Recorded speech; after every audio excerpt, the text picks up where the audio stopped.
Greetings viewers, I've been busy. Since the engine and transmission went in, I've been working on getting the accessories and the wiring and exhaust and all the other little things that need to come together to make the engine happen. I'm close. I still have a bit more to do. I'm just about done with the wiring as far as where things are going to be placed. Some looms, the one going down to the transmission is already completed. The accessories are all in the front. A little thing I'll share with you about the accessories. I'm kind of an idiot. Well, you already knew that. But the power steering pump on this kit, they have a couple of different versions. One version has the reservoir mounted to it, the Saginaw pump like mine has, which is very similar to my old pump. The other one has a remote reservoir that you can mount anywhere. Well, all the pictures on March's website, including for this kit, show a power steering pump mounted to these two holes right up in here. Well, that happens to be the one that has the remote reservoir. This one with the attached reservoir, instructions are confusing and they don't have any pictures of this. Well, I finally figured out that instead of mounting the power steering pump here, which would have had the reservoir laying sideways, that actually goes into the block right down there, all nice and neat. Anyway, I have yet to install an accessory drive kit where I didn't have some issues. This one wasn't bad.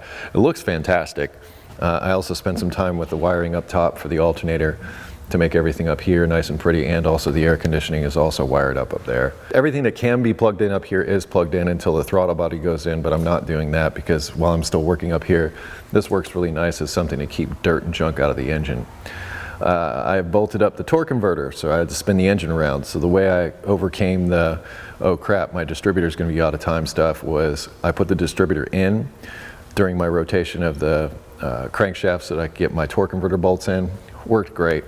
When I was done, I set everything back to TDC, but it's only loosely mounted in there right now because before I start the engine, this is a pre-oiling tool that I'm going to insert down into the engine and then actually run the oil pump before I ever start the engine.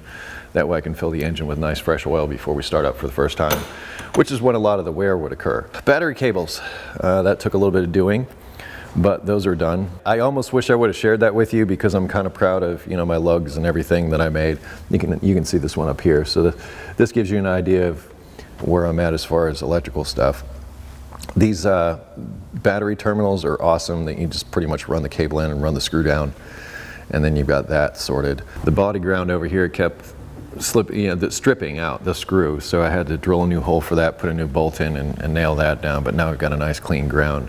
Speaking of grounds, we've got a couple more down here, one going to the frame that I replaced and then one going to the back of the engine. There was also another engine ground that ran up to the front of the engine that is now bolted to the back. Both of those go to a nut coming off a stud on the bell housing bolts, which makes it really convenient for like taking this thing in and out. And I've tried to do what I can to get the wires all packaged up to look nice and pretty and make it so that it's also somewhat serviceable. I tried to do that with a Fairmont and it paid off because I can have that engine transmission out in like an hour, maybe a little bit more. And I'm trying to make this similar. Not that I want to take the engine and transmission out, but anytime I want to go in and service something, I don't want it to be a nightmare. Right now, I am messing around with the power steering lines. Because of that, I have this accessory drive kit. It's moved everything forward about, I'd say 3/4 of an inch or so. And that is causing an issue as far as getting these lines to plug in. So I'm in the process of bending these lines, trying to figure that stuff out. Throttle cable is mounted, but I still have to go back and trim it to fit once I've got the throttle body in place. I'm really proud of this. So when you get these chrome plated alternators, or actually I think all of these alternators are like this, but they have this little grounding tab on the outside and they say you got to run that to ground, which I did, and I used this cool little strap. I thought that was neat. And this is actually a place where March can sell you another plate that can go in here and make this also pretty. But I'm kind of proud of that little ground strap that I made. I don't know, it's the little things. Transmission dipstick, reuse the old one. The new one that I got was, well, funky. They're not really working right. And the 4L60E is very similar to the 700R4 that I took out. So really it was just a matter of dropping that in and bolted it to the back of the engine. I'm gonna stick with that. Yesterday I picked up not only the new AC lines, because I had to have those custom made, but I also picked up the drive shaft after it was shortened. Let me show you what they gave me. This is actually the same type of slippy yoke. All right, check it out. They went twice as far as I asked them to. They went 3 inches instead of 1.5 inches. I'm not really happy about that. Now, Will it still work? Yes. So I marked it, and it's halfway in, but I don't like it. And thankfully, Dad gave me the drive shaft that was with the manual transmission, so I'm going to send that back to them. I've taken a measurement from the back of the transmission to the front of the yoke back there, and hopefully they'll get it right this time. But like I said, they took twice as much out that I asked them to. I was a little surprised and obviously disappointed by that. Transmission's been installed. I've got my shift cable installed. I drilled a couple of holes here to hold the cable down. Cable routing is extremely important with that shifter, and they mention it like 100 different times in the instructions. And getting it so that it just slips into this location here. The pin, because if it's off and it's being forced one way or the other, it's not going to shift right. But I got it in, and I also bent this up a little bit because before it was straight across and sort of kinking this up. Everything shifts and moves nicely. I have a plastic cover here now, which needed to be trimmed to fit. That took a minute to figure out to get into the starter, because it being plastic, it would warp and get a little weird. I'm not exactly proud of the way my cuts worked out and everything, but it worked out. Here's the Y pipe coming down from the headers, and it's made by the same people that made the headers, and it all fits together, and I'm really happy about that. Exhaust parts, getting those to work right sometimes was a real pain, but you can see this joint right here. The reason everything is bolted up right now is so that I can come in here and tack weld this so that I can take the whole Y pipe down and then finish welding around the outside. I have some other components and pieces that will go up in here and over. This is the wire going to the exhaust cutout. The wire loom, I don't know if you can even see it, but it's up here. And it contains the O2 sensor, speed sensor, the wiring for the transmission. Also here you might have noticed this is a transmission temperature sensor. This is like one of the first gear ports or something like that they told me I could use. Screwed right in. So the transmission, for all intents and purposes, is installed and hooked up and ready. I'm going to work on the exhaust today, and well, whatever else that I can do to get this truck running as soon as possible, because I've got today and part of tomorrow. That's it.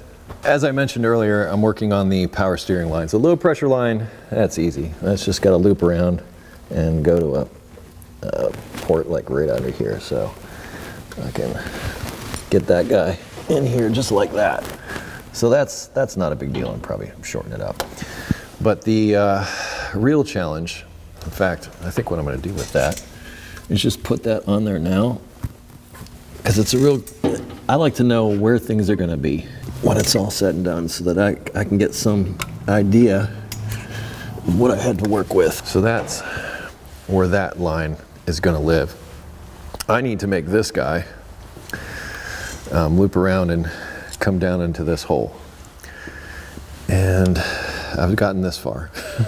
So I'm thinking what I'll do is I'll put another bend in here, and I'll try to get as much of a straight shot down to there as I can, because I don't want to kink the hose, and it doesn't need to come out too far, but I somehow need to come back around and over here, because if I put it on there now, see how it's all bent up and kinked and all that, plus it's in front of this, and my radiator is going to be right where I'm sitting. So actually the radiator will probably come out to about here. In fact, once I get this done, I probably should check to see, put that on the front and just check to see what kind of clearance I'm looking at with this. It would almost be great if I had some kind of tool to make this end, and I could just, you know, bring this around like this, bend it down and make it terminate there, but I don't have that. So I've pretty much got to use everything I've got here. And this is what this whole process is about. It's customization, but it's customization like every little detail gets customized as you go. Everything is sweated over. So the next time you go to a car show and you see like a nice car or truck or something like that, know that a lot of time and effort went into that, especially if they did body work, because I'm just doing the mechanical side of stuff. Adding body work into this, that's like double or tripling the amount of time spent and the amount of effort to try to make things look a certain way. I just wonder if there's like one magic bend that I can make and boom, I'm done. So I'm bending it in my head.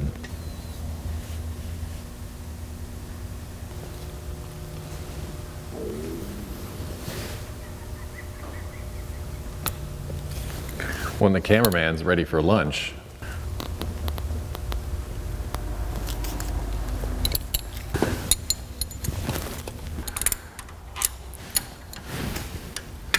I absolutely hate it, but I'm going to have custom lines made at a point in the future. But if nothing else, this will get me by for now. But I freaking hate that. That looks, ugh. Especially, you look here and then you look at this engine, you're like, what happened? Did the cameraman do that? I didn't even want that on camera. That's how much I hate it.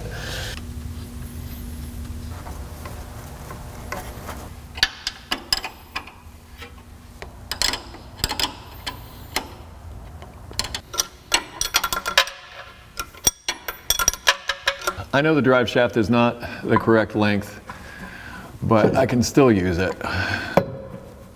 And for now, until I get it corrected, whatever. All right, that hasn't been here in a few months. Now I got something to hit my head on. I'm gonna tack this pipe in place, remove it. Then I'm gonna remove the passenger side header, exhaust header, so I can run those transmission lines without interference.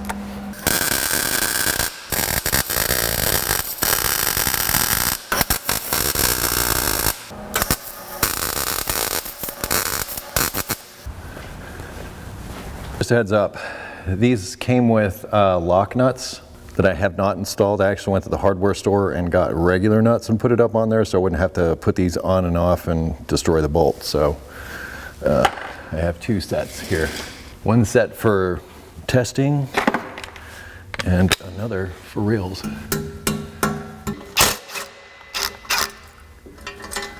There's lots of washers. I want to go everywhere. Personally, I haven't seen other exhausts for this truck, but this exhaust here is fitting pretty darn good. Huh. My pipe is smoking. I hate undoing work that I did, but I also hate making my life harder than it needs to be. And I just feel like leaving this on and trying to do these transmission lines will do just that.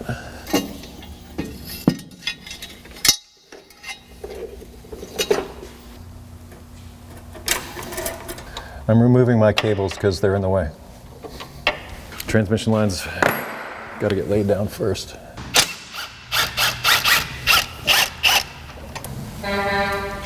Really? I had to specially make this bolt. It's kind of shallow in there.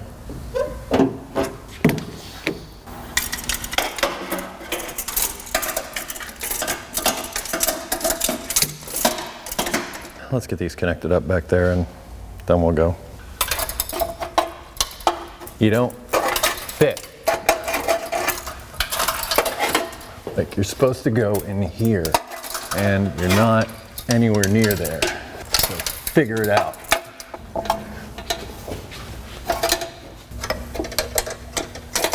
So I forgot that there's these adapters that need to go into the transmission. These are off my old transmission. These are the ones that Monster Transmission sent. I think they sent these so that I could go to like a dash 6 or something like that all the way up to the front. But I want to run these metal lines up to the front. So I'm switching over these old adapters to get this to work. Going with a little bit of thread sealer before it goes in. The line that seals on it's like a brake line type fitting, a flared fitting. This is just running into the hole.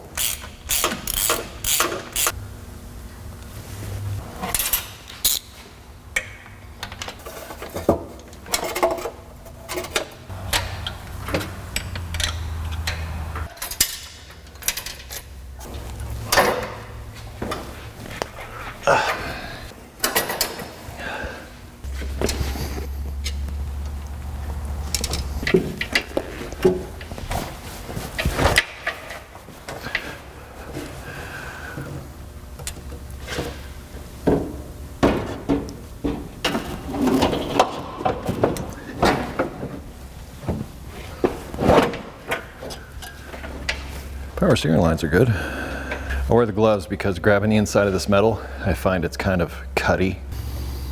Yeah, just missed it.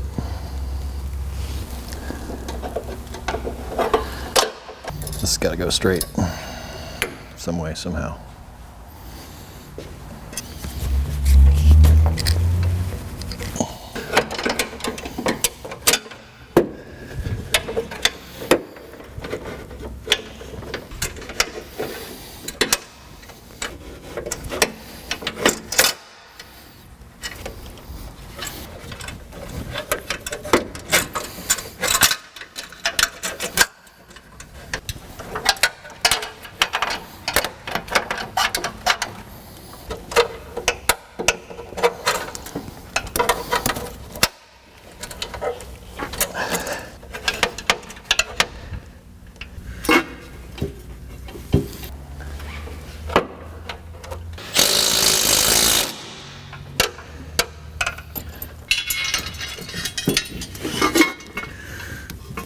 like that so much better.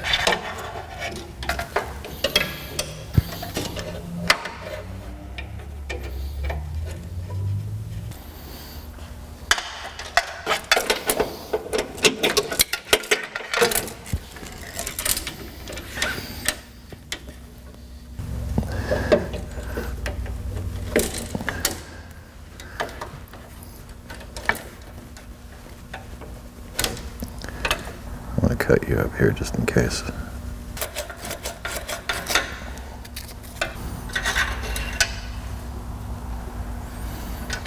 Oh, we're good.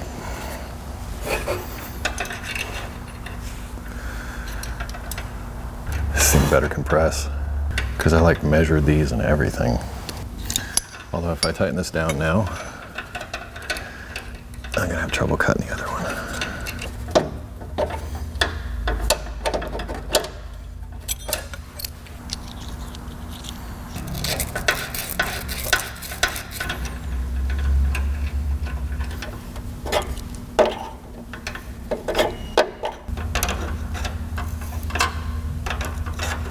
This whole truck at this point has been like this. Just a fight. It was on a bend, and because it was on a bend, it made it challenging. That doesn't stick out too much at all. I'm okay with it. Then we got to find out which one's which one's inlet, which one's outlet. Good news to report. Turns out the way these are routed, this is pressure and this is return. So it works out perfect because pressure goes in here, return goes here.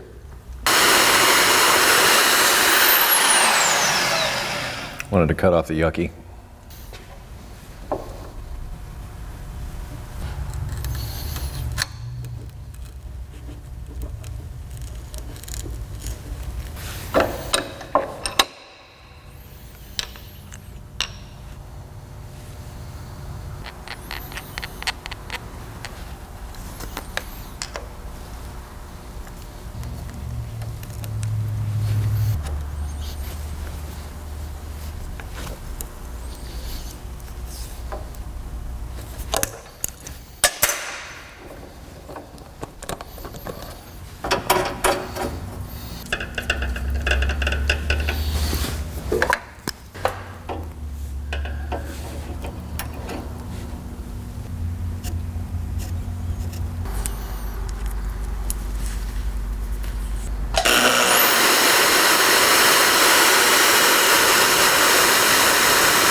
An important step in this process, as I cut, there's like dust and fine particulate matter, little small pieces of metal that get down in this hose.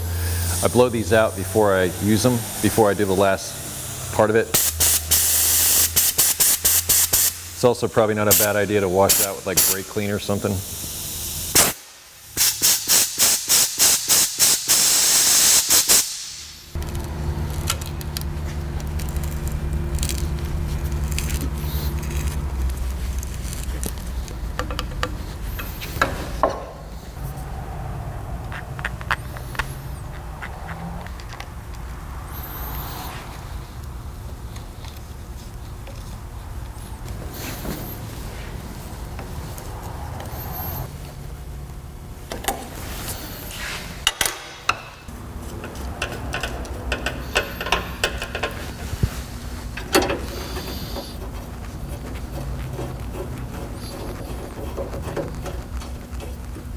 I'm getting good at this.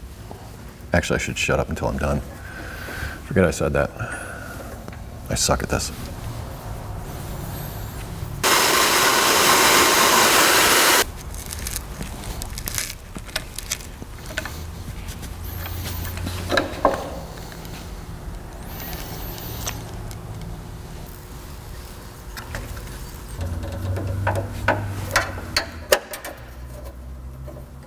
I dare say it's a fine piece of work. I think it'll work great, really great, because this is right out in front of everything. So this is the first thing to get air. Not to mention it's a good cooler. So, and it's kind of interesting because there's like special magic inside that when it's cold, it doesn't utilize the whole thing, and when it's warm, it utilizes it's special elven technology, I guess. But it's time to move on to the next thing.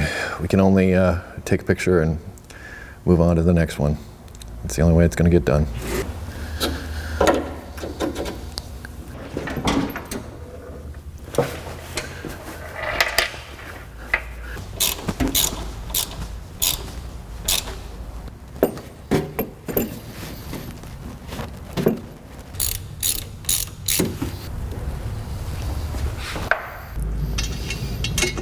For future reference, put the transmission lines in first, before exhaust. Build your way out, like making it, or peeling an onion backwards.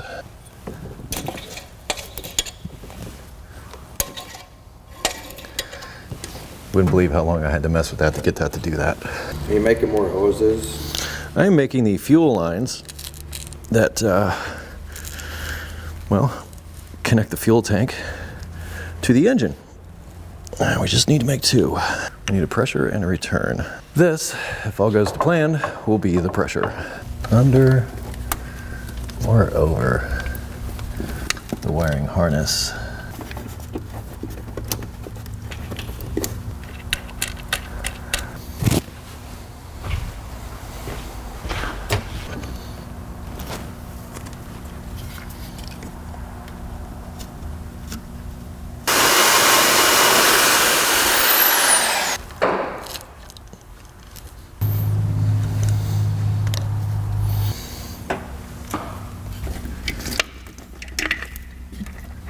Yeah, I should have thought of this sooner.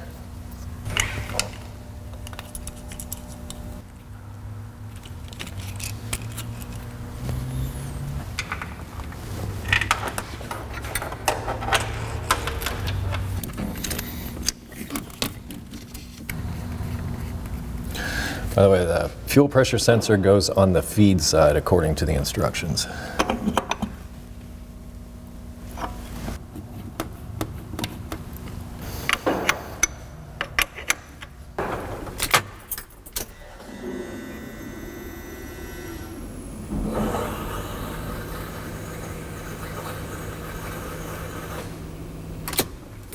That sounded like fuel pump cycling to me. And it was quiet too.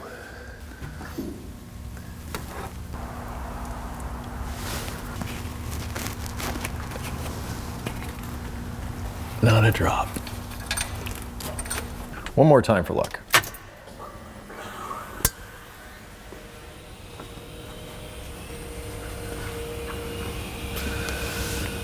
It's actually going up 60 PSI. I have to find out what to set it at, but I know that that's at 60, so I know I can dial it down. No leaks, no nothing. That's progress for today. I'm not done. Cameraman Brian's going home, and I'm gonna stick around for a bit. This is like my last full day for a while, so I'm gonna try to get it as far as I possibly can. The transmission lines, that was a huge deal. What I'm gonna do now is I'm gonna go through the wire loom, and I'm gonna try and tie all that stuff up so that it no longer has zip ties and everything hanging around that can get melted on exhaust when I first start it up. Also, I wanna get the wire loom itself away from the exhaust so I don't have to concern myself with that. And then come back tomorrow, and my hope is to get everything done but the exhaust. So I've got a throttle cable to cut, I've got a throttle body to install. None of that stuff seems that difficult, but every time I say that, I'm in for a lesson, so I'm not gonna say that. But I feel like I'm very happy with the progress, especially the fact that the fuel system works that good. So that's very encouraging. And many of the holes that were in places are now no longer there. The transmission's now completely sealed. There's some stuff to do, but a lot less than when I started, that's for sure. That will wrap up the final assembly of the engine in Dad's truck. Now there is still more stuff to do, as you can see, and that will be covered in the next video. And you're like, Eric, when are we gonna hear this thing start up? I'm sick of this, oh! Well, you know, that's custom car building, and in this case, custom truck building. It takes time, it's like a fine wine. But I can assure you that in the next video, this will start up for the first time. So the payoff is coming after 20 some odd episodes of this truck build. You finally get the first startup, but don't think that it's over, because it won't be over. However, there will be some very special guests in the next video as far as when this truck starts up for the first time. So you really want to tune in to the next episode, not only for the first startup, but to see who stops by the shop to share in that moment with me. Anyway, I will put links in the description to parts, tools, all that kind of stuff, things you may have questions about, including additional videos in the truck series and additional videos that may relate to some of the things that you just saw. If you have automotive questions not covered in this video, I ask you to go to EricTheCarGuy.com, which will also be linked down in the description. So if you have questions, description's where to go, right? Please don't forget to like, comment, and subscribe. I super appreciate it when you do that stuff. Be safe, have fun, stay dirty. Thank you so much for watching and sticking with me through this series. Like I said, pay off next episode. Be safe, have fun, stay dirty. I will see you next time.